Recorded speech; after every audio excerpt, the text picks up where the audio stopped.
വയനാട് DCCക്ക് അന്ത്യശാസനം നൽകിയിരിക്കുകയാണ് ആത്മഹത്യ ചെയ്ത NM വിജയന്റെ മരുമകൾ പത്മജ.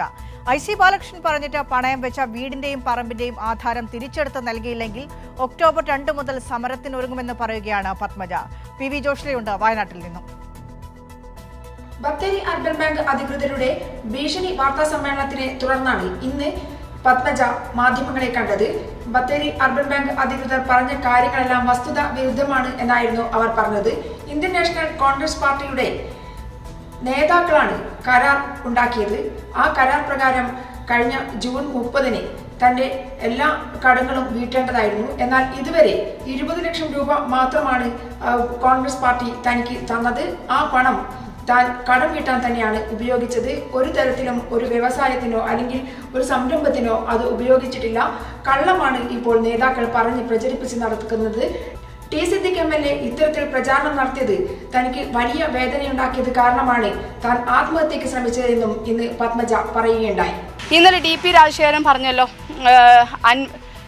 സിദ്ദീഖും അനിൽകുമാറും പറഞ്ഞതനുസരിച്ച് ഇപ്പം ഒരു നീക്കുമോക്കുമില്ല, പക്ഷേ ഒരു പരിധി കഴിഞ്ഞാൽ ബാങ്കിന് ഇടപെടേണ്ടി വരുന്നു. അവരുടെ ആ വാക്കിനകത്ത് ഇത്രയും സ്ക്രിപ്റ്റ് ഉണ്ടാക്കുന്നവരും ഇത്രയും ഭീകരന്മാരുമായതുകൊണ്ട് എനിക്ക് ആ വാക്കിൽ നല്ല പേടിയുണ്ട്.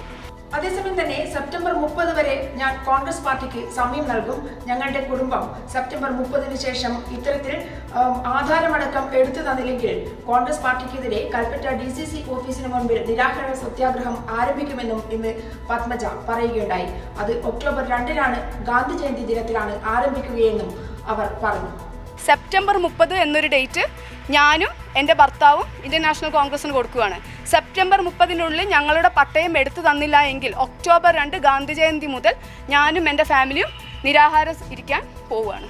2007-ൽ ജനൌഷധി എന്ന ഒരു സ്ഥാപനമേ ഉണ്ടായിരുന്നില്ല.